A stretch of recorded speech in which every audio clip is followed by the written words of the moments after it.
It's a pleasure to be here. Thanks to Elaine and David for organizing this, inviting me, and it's a pleasure to be part of this. I learned a lot this morning, and I hope we keep learning, and I hope we can get some dialogue going as well. I know that my real job really is to keep you awake, right? You all had a nice lunch, the lights are kind of low, so stay with me. I hope it'll be worth it. I have a daughter who's in elementary school. Her name is Franny, and when she was in preschool, it was one of those mornings where it was she and I needed to get her to school. I needed to get off to work. I had one clean shirt and one clean sport coat, and when I looked at them, they didn't look like they matched, but what was I going to do? So I went to ask Franny. I said, do these match? Does this jacket and this shirt match? And she said, yes. And okay, good enough. So we're in the car, and in the light of the day, I see that these things don't match at all. Not even close. So I look back in the mirror, and I said, Franny, why do you think these match? I don't think they match. And I see her, she raises her eyes. She says, they both have buttons, silly.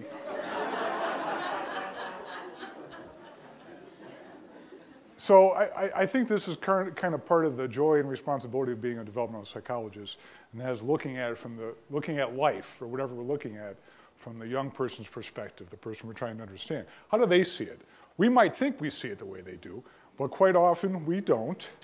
Or we see it, perhaps we think more broadly. For example, this student right here, I'm 21 in my prime drinking years, and I intend to take full advantage of it. All right, so we see all kinds of things wrong with that. From his perspective, this was perfect. This is right. I'm in this age. You have the data to show that I drink this much, and I'm drinking this much, so I'm doing everything right. And chances are he'll get over it.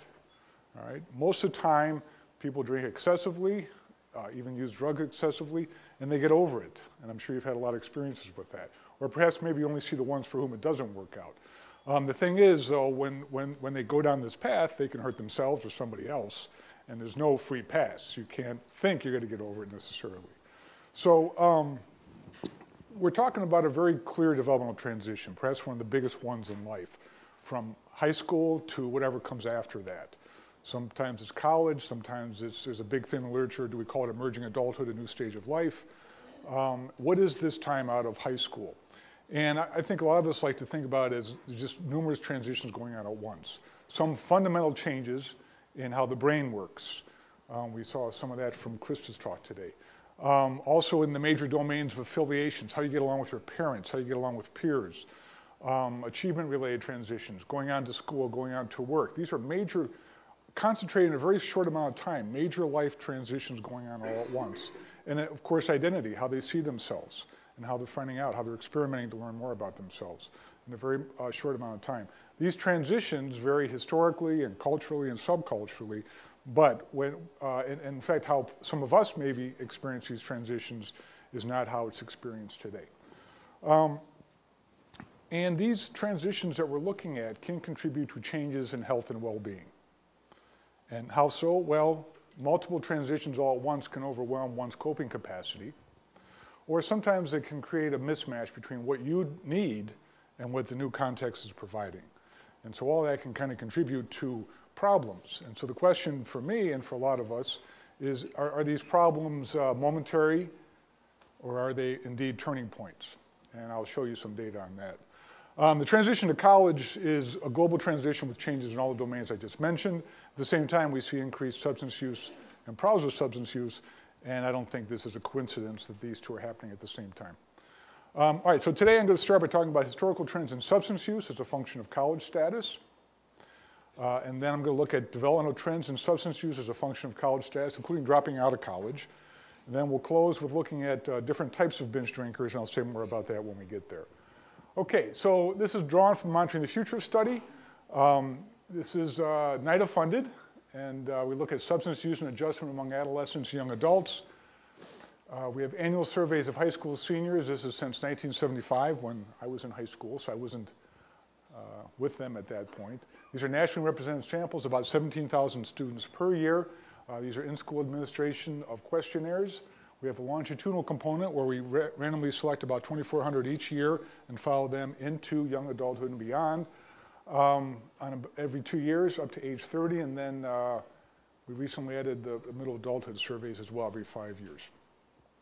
So let's start with historical trends in substance use using the MTF national data.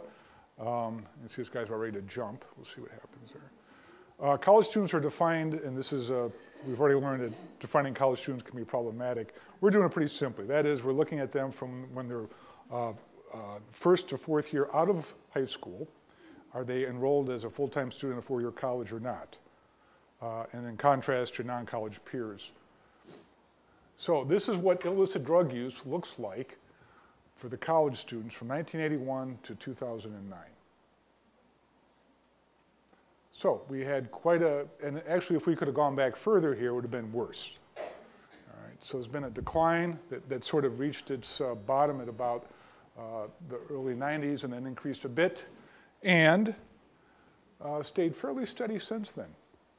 Here's what it looks like for non-college students. So this fits a little bit what Mark was saying before. Here's what it looks like for males and females, quite similar. Now, I'm not going to go through males and females for each one because the story is pretty much like this over and over again.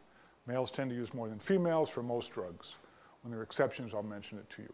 Okay, now let's just look at marijuana use. This is where it is for college students, and here it is for non-college students. So pretty similar. Now, when we look at illicit drugs, it's a bit of a different story. So non-college peers are more likely to use drugs across this whole historical period than college students. When we look at ecstasy, so this is to show a few things. Maybe some of you were working with students or back around when this was a real big concern. But this kind of shows some drugs go in and out of favor.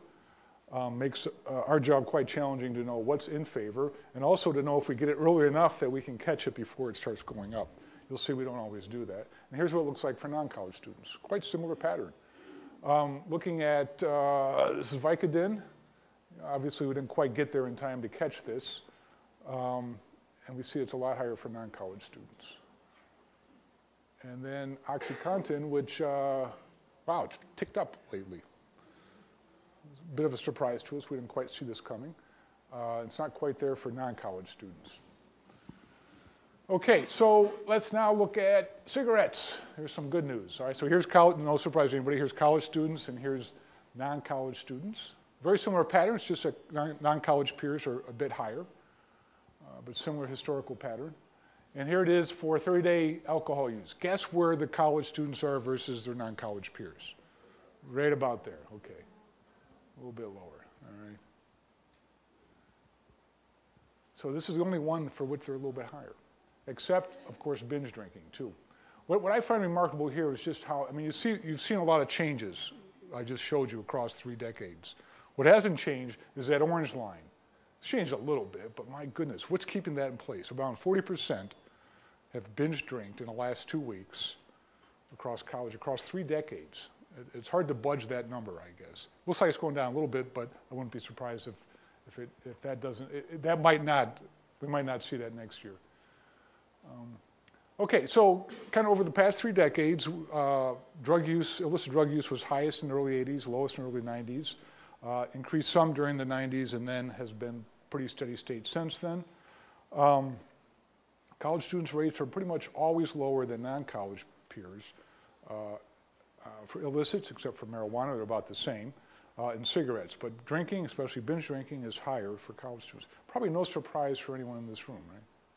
It's kind of good to see it in the data, though. Men use more than women on almost everything, a few exceptions. Sometimes cigarettes, women across history sometimes have used more than men. 30-day alcohol seems to be similar for males and females, and some illicits like amphetamines are higher for women. Okay, so here's a current status. 12-month marijuana use, they used in the past 12 months, at least 1/3 say they used at least once. 1 out of 6 used some other illicit, usually in addition to marijuana. 30-day cigarette use, again, about 1 out of 5, 1 out of 6 used in the last 30 days. Over 2/3 used alcohol, at least once in the past 30 days, and over 1/3 in 2009 had an episode of binge drinking. Okay, so let's now move on to developmental trends in substance use as a function of college status. Okay, so the guy's jumping now. All right. So again, these are Monitoring the Future national longitudinal data from age 18 to 25, looking at gender by full-time college student status. This time we're defining full-time college student status simply if you were at age 19 enrolled in a four-year college as a full-time student. And we have about 6,000, and then their non-college peers about 8,000. I'm using multi-group late growth modeling.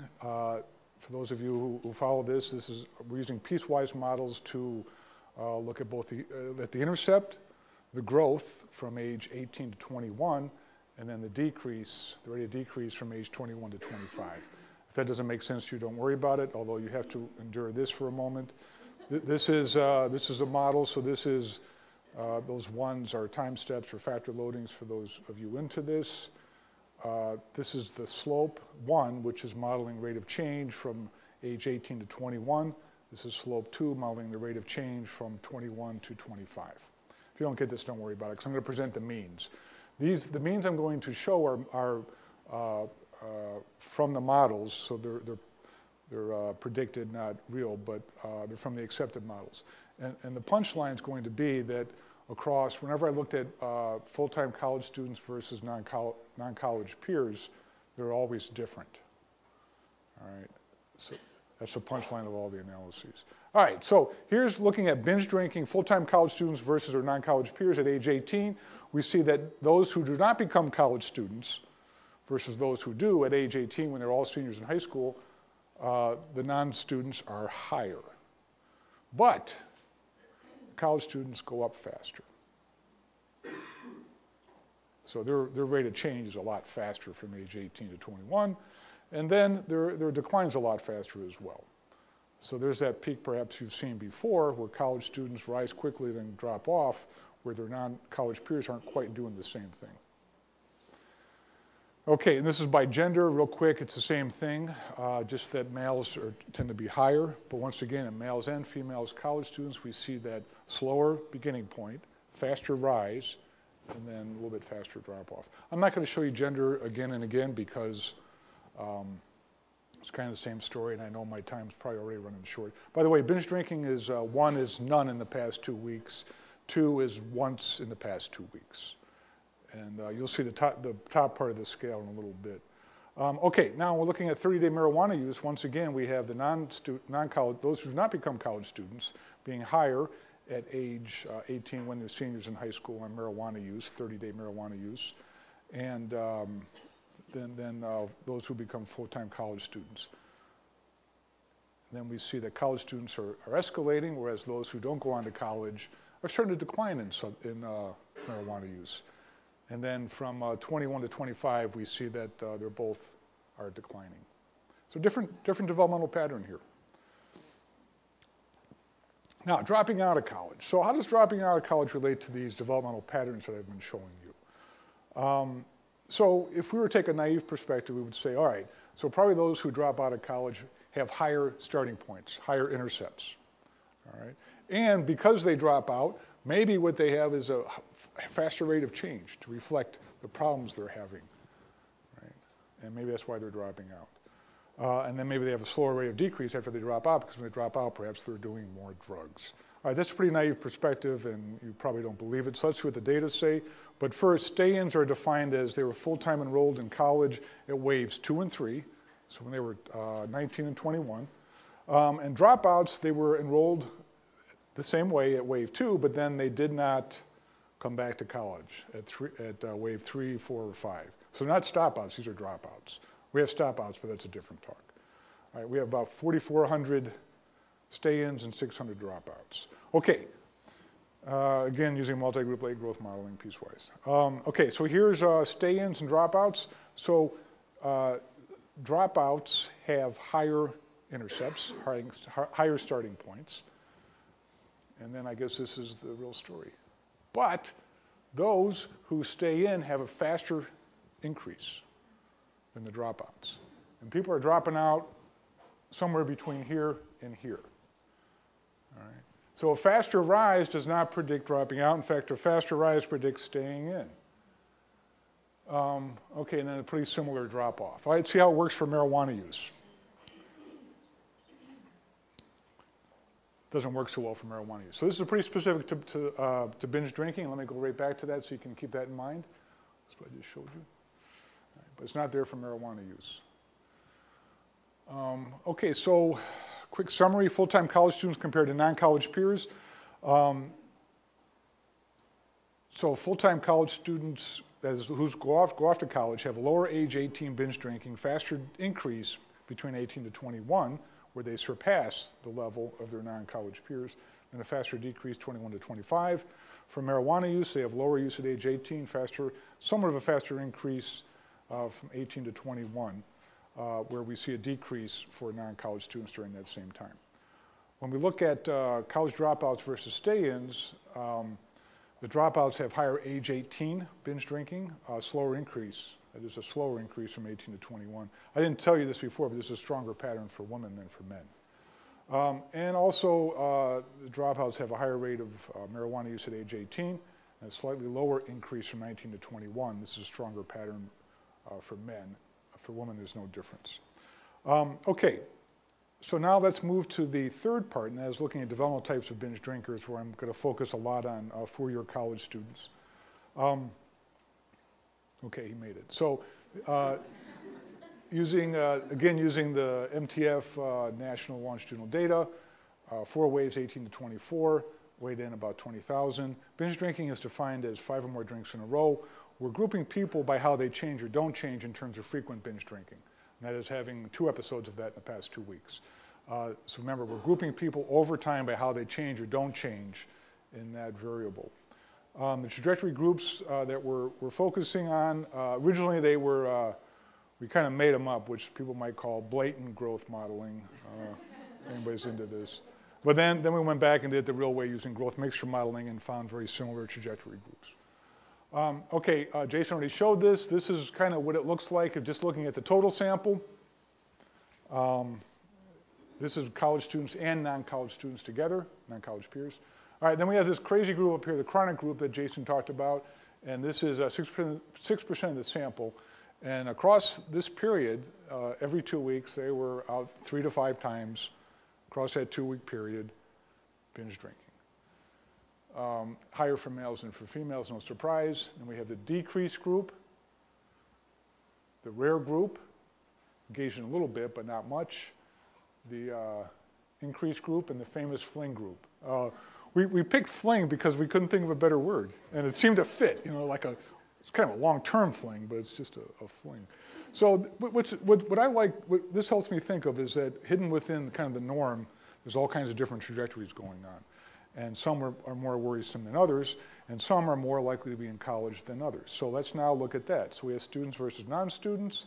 They're not different in terms of the chronic group, the rare group, the never, and the remaining, the ones who didn't fit any of the patterns, but they are quite different in terms of decreased, increased, and fling. Specifically, the increase in fling groups are more common among college campuses. Perhaps no surprise. What I want to do now is focus on 3 groups, the increase, fling, and rare. Sort of a natural experiment. We only look at full-time 4-year college students who are not binge drinkers. All right, 5 minutes, all right. And what I want to look at is I want to be able to predict in advance divergence. So looking at this, they're all about the same here. So can we predict in advance who's going to zig, who's going to zag? All right. And then let's look like right about here and find out how different they might be. And then let's go, okay, then they're 30, so we'll see how they look like at 30. And then I got them at 35, so we'll see how they look out over there. So again, sort of like a natural experiment. And why is this important? Well, what I hear often is excessive drinking and risk-taking that seems to come out of nowhere. I mean, usually we have risk factors, right? Something's going to happen. We know that this person is destined for a problem. But those bets are off when someone makes a transition to college often, right? So things that usually predict problems don't seem to work as well. The increase in fling groups, to me, reflect frequent binge drinking that emerges with the transition to college. I don't want to blame it on college, but it seems to coincide with that. And for me, the increased group represents perhaps a turning point. Maybe, let's see how it turns out. And the fling is more of a short-term experimentation. All right, let's see if we can predict in advance who's going to do what. So looking at the red line, the increase versus the rare group, these are simply logistic regressions. And we find out, yes, quite a bit will tell us who's going to be in the red line. Males are more likely to, whites, those lower on conventionality at age 18, those who higher on drink to get drunk at age 18, and so on. All right, can we predict in advance the green versus the fling versus a rare? A little bit, not much. The green's more likely to be white and spend more evenings out at age 18. Can we predict the increase versus the fling? Only one thing predicts, males. All right. Now, this is out of, if you know our surveys, we're very broad, not very deep. So we ask a lot of different questions. Don't get a lot of depth because you can't do that on a low-cost survey. But we ask a lot of things. And on this page, you see the only things that predict. And we have a big sample, so a lot of things are significant. But a lot of things turn out to not be significant. So it's hard to predict in advance who's going to zig, who's going to zag, especially for this group. And I find that pretty revealing. It makes me think that either we're not looking at things perhaps in depth enough, or it has something to do with the transition. The transition is bringing out things that you wouldn't expect otherwise. Am I down to like 1 minute? Okay, all right, I'll go through this one fast. All right, this is what they all look like differently at age 20. Well, first, keep in mind, they're not that different. Now let's see what they look like 2 years later, age 20. So the red versus the blue group, I don't want to read all that, but you see they're very different in a lot of different things. The green versus the blue group, they're also different in a lot of different things. So whereas they weren't that different at age 18, they're quite different now. So it's not just that they're binge drinking, their lives are kind of turning a little bit in a lot of different ways. And even for the red versus the green group, we see some differences that weren't there early on. Okay, let's go to age 30. No difference between the fling and rare group on anything. Lots of different things.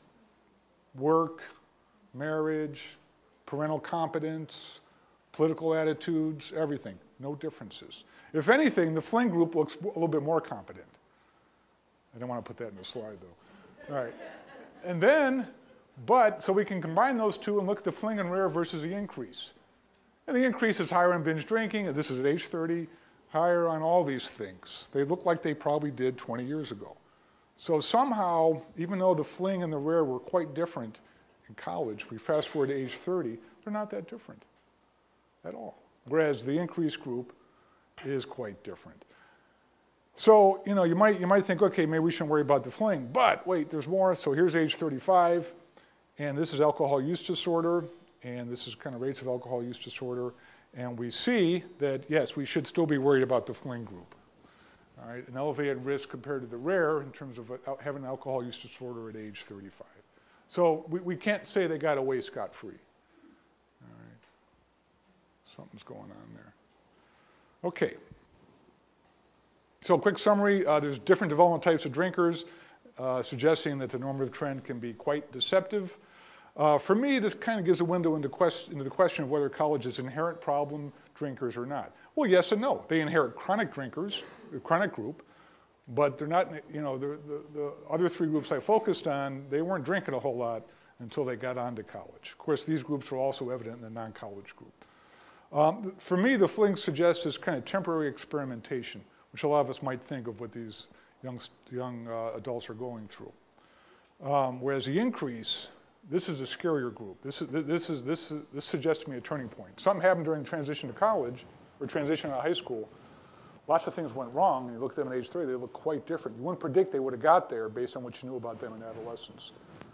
But remember, these are not set in stone, right? The trajectories are not preordained. And again, the fling is still problematic, as we saw.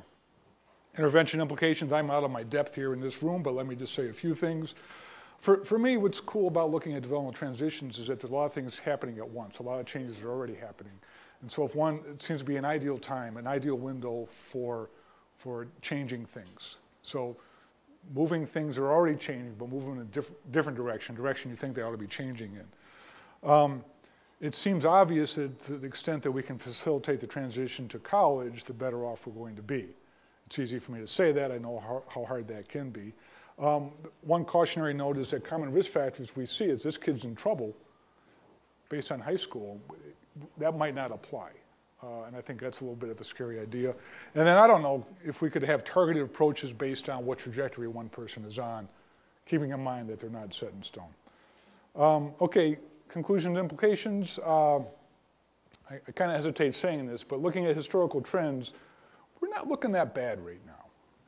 certainly there's a lot of improvement. We have 1/3 of the group binge drinking, and that seems quite high. I don't know if we can do better than that, but it sure would be worth trying that. So, but historically, things have looked worse than they do now. For developmental trends, we see, again, this full-time college students where they have a lower start in binge drinking, but a much faster increase. And I find that pretty scary, taking someone who has very little experience with alcohol and all of a sudden, bang, they get a lot of experience all at once. The dropouts have a higher start and a slower increase, and this suggests, I guess, something positive about binge drinking. It probably reflects somehow social integration, right? Somehow that they're having fun in college, they have a lot of friends, and drinking is perhaps a byproduct or perhaps something that contributes to that. It's not recommended, but this is reality. This is how perhaps they see it. The distinct developmental patterns, for sure. For me, the college transition seems to be associated with increased use, and some of that is time-limited experimentation. For others, it's a turning point in a bad way, and it's hard to predict in advance. So behind all these numbers and ideas are lots of people to thank, especially NIDA at the bottom there. These are students and colleagues otherwise, and thank you.